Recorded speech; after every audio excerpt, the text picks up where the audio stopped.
Hey, we're Porcelain Boy and we're just at home chatting with Milky.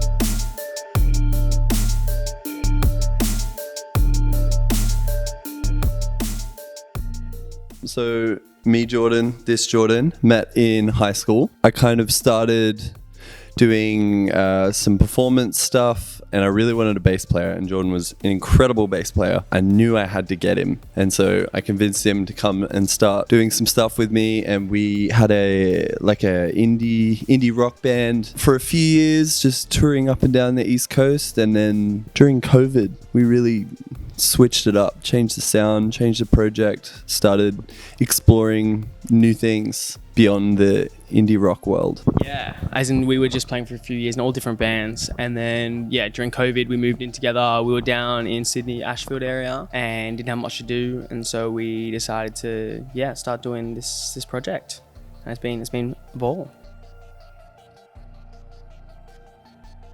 So it started off with artist sabrage. We produce and create a lot of our music with a lot of our friends. That's kind of like the crux of this project. We love making stuff together, but we also are surrounded by a ridiculous number of great creatives, mainly from around Sydney, but all up and down the East Coast. One of our homies was over one night. We started writing the track and we finished it, and then we came back to clean up the song. And then the next time we did that, he was mucking around with some production.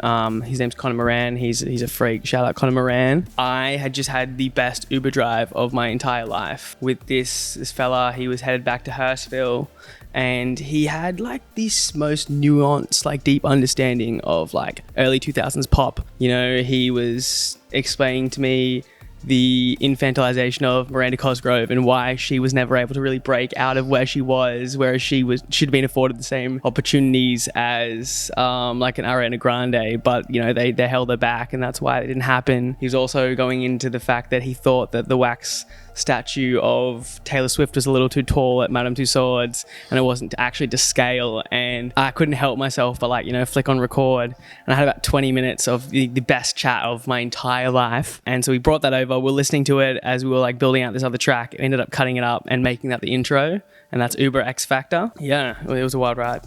It was originally just supposed to be a sample that we cut in at the start as an intro for the track at the start of the track, but the content in what this man says was just too good, and it just got longer and longer. And then Connor made this beautiful strings arrangement, and we were we need to make this a whole separate song to go before. There's too much in there, and it needs to lead it in. We wanted to keep all that in before the track, because I guess the premise of the song was a lot about chats you have on nights out, situations that you kind of throw yourself into, some that you love being in, some that make you want to end it all. But this interaction and particularly was super interesting, and we loved it. What this is kind of what this song is about. Yeah. So we wanted to throw that in there. It fits so well. I like with the bill when doing Monet, with a credit card, origami, or the art of sabrage, chop fast, party hard, anywhere's the bread if you're brave enough. Yeah. I know that's kind of just about, you meet a lot of degenerates and a lot of friends of degenerates, and sometimes, you might be a bit of a gremlin yourself. And so there's an artfulness to how cooked someone can actually be. This guy's Monet with a credit card, because the man can chop it up, and it's an art form, the way that he does it. And anywhere becomes a bed if you're brave enough, because if you are done, you are done. Yeah, that's it. And so that's what that part's about. A lot of influences, obviously, in the electronic world, and more, and the heavier side of dance music, stuff like that. But definitely just pushing it until we're wow, that's too far, and then just reining it in a bit to a sweet spot. I've found that's kind of the process. For sure, Jordan's right. It's usually putting way more in than necessary, and then kind of shaving back. Yeah, like he said, we have massive influences in kind of the dance rave space. We are Prodigy babies. We love them so much. So we kind of go in, throw a bunch from that, like that, where we love like, you know, PC pop as well as like, you know, digital hardcore, and kind of just go over the top with like throwing heaps of like synthesis, like way too many, you know, like drums over it, and then we'll listen back and yeah, just shave out things that are unnecessary. Club Angel was our first single, Club Punk, shout out Club Angel, hero of the city. Literally the best doing it, I think. We worked with him on that first single, our other friend Connor Moran on the last one that just came out. His other like moniker is Underwater. Go check Underwater on SoundCloud because he's crazy. Our friend Grass, we've worked with him. Our friend Phoebe, she does all of our like mastering. Our friend Nerdy, shout out Nerdy from 1300. He's a monster. Everyone's infinitely more talented than us, and that is why it's so fun. Like, it's educational every time we get in a session. Yes, always a lesson. Honestly. So much just like, oh, that's how you do that. Exactly. Yeah. I like to think that, yeah, we provide like good food and good chat, and then our homies provide good music, so it all works out. It definitely varies between like who we're working with.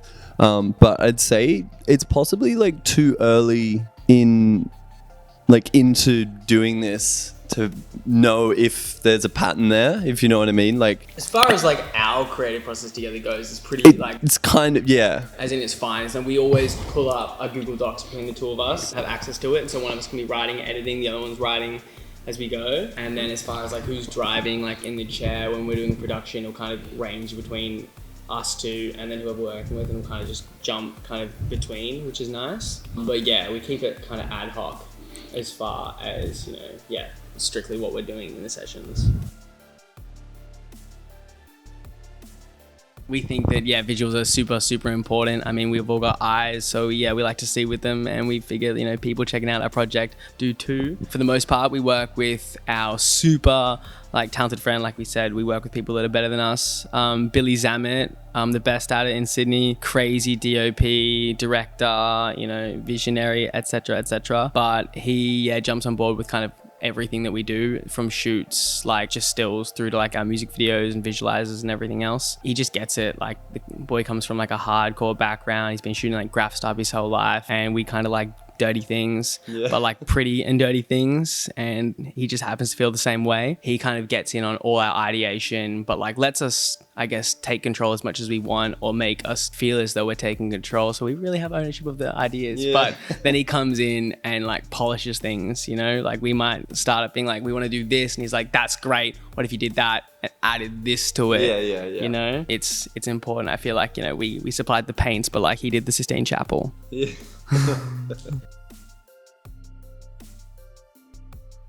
In September, we're playing Big Sound. First live show, debut. Very excited, just preparing for that now, getting it all squeaky clean and pretty. Then after, we are doing a fashion show for Daft. We'll be performing September, second week of September, I believe. Yeah, so that'd be really cool. And then, yeah, following that, just jumping on as many cool things. Yeah, we are fully open, so just book us if you're seeing this. We've been doing some DJ sets, but September will be our first live slots. I think that we get DJ sets because we're DJ passing, but we're not actually DJs at all. But if you do want to book us for DJ sets, if you see this, just know that, yeah, that we'll be there, and we'll end up bringing our friends who are better than us that can B2B as well. Like, you know, you want a Club Angel or like a Fuckhead set for the price of a Porcelain Boy set, like just let us know, because the homies will come through.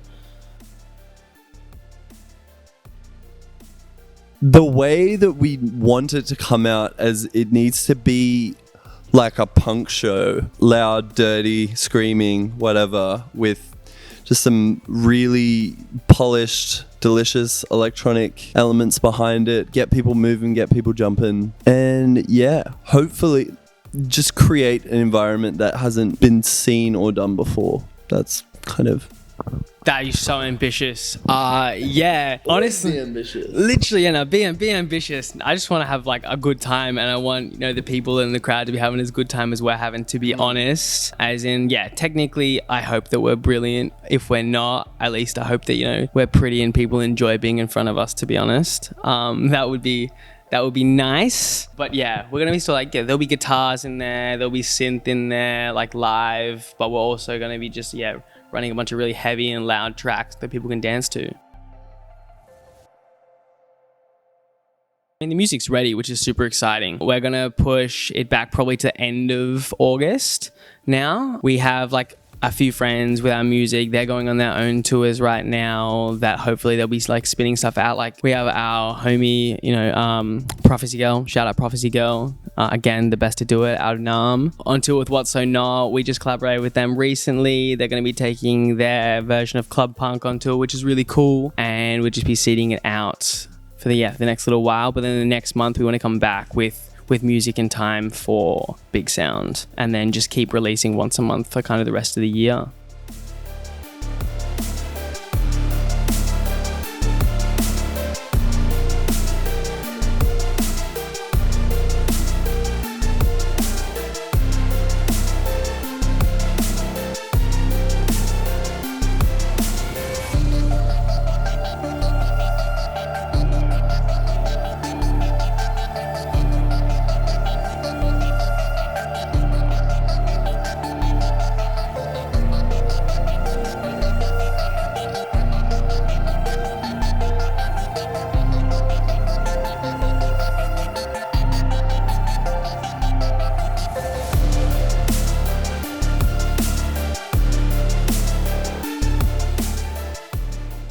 I'm going to say Prodigy and LCD Sound System. Britney Spears and Incubus. Alice Glass. Tommy Cash. That would actually be kind of crazy. Slater. Julian Baker's Sprained Ankle. 6 feet beneath the moon. Lion King. Triple R. Oh. Like the best Bollywood movie I think I've ever seen. It's crazy. If you've got 3 hours, take the time. Because that could be a score. I love the theatrics. I'm going to say Hannah Montana. I'm gonna say Miley. Be true to yourself. First song I ever learned on guitar was Don't Dream It's Over by Crowded House. Just rinsed that. First song I learned on guitar was Party in the USA. But Really linked that. yeah. John Mayer. I'm pretty sure. Yeah, pretty sure it was John Mayer. Pot Bellies at Batto Bay Pub. No. Azalea Banks at Enmore. Crazy. Blew my mind. Machine Girl at Manning Bar. Also crazy. Blew my mind. Backstreet Boy. 100%. I'm going to go with Spice Girl. Oh my goodness. I don't know, maybe just like Fresh Lad.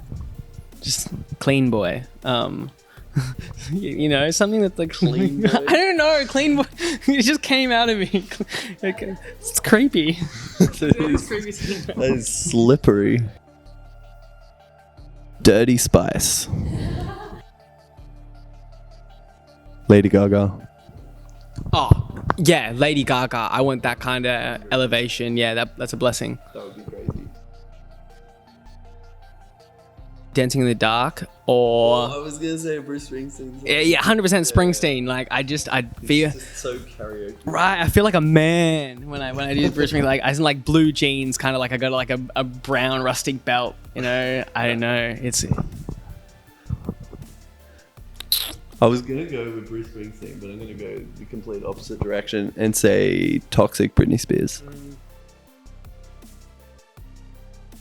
Like the Beatles or something. They like started rock and roll, basically. The Beatles did not start rock and roll. It wasn't them. I'm gonna I say like they're like pop stardom 100%. The Beatles, like they're like that. Yeah. Oh, this is such a hard question. I'm gonna go with the Sex Pistols. Yeah, that's big. I'm gonna go. Oh no, I'm falling apart here. I'm thinking it's not Taylor Swift, but like all that's coming to my mind is Taylor. It's Taylor, and I don't want it to be. But no, I think Taylor's excellent. By the way, guys, 15 changed my life because I don't think that she's timeless. No, but she has changed it. She has changed the industry. You know what? I'm gonna say Taylor, especially with the whole like getting rights back and like the wave started there. It's pretty crazy. Work harder, sleep when you're dead. Facts. Honestly, just do better. Yeah, literally just get up. Like tie your shoes, pull your socks up a little bit. I don't know. I feel like it's too easy these days. You go to bed too late. You wake up too late again. But just do it. Just do it. Even if you don't want to do it until you enjoy it again. I know traditions only made through repetition. Anything that lasts long or anything that's great was difficult at some point. So just do it. Doesn't matter if it sucks. You'll love it again one day. First show in the first musical project that we did together was at the Lansdowne in 2016 with Lunatics on pogo sticks and Shady Nasty, and just playing to a crowd, watching people just have a great time, really enjoy music that they've never heard before, and then standing there in awe watching Shady Nasty perform afterwards. I was like, yeah, we got to do this. Honestly, I think it was probably not then. That was fun. Don't get me wrong. I think I first wanted to do music, like actually do music, after like playing in like a few bands. I think I just jumped on tour with like these guys as well as like two other mates' bands, and then came back after like a month, and I was like this pace, I guess, like the getting to be tired, getting to meet people, getting to go to shows, all of that, like the chaos of it. I was like, yeah, this is the thing. I want to do music. I love Billie Eilish stan. I was in the room at the Lansdowne when she first came to Australia. I was there. Me and her mum got like drunk together. I helped her pack her van when she first came to Australia. Okay, guys.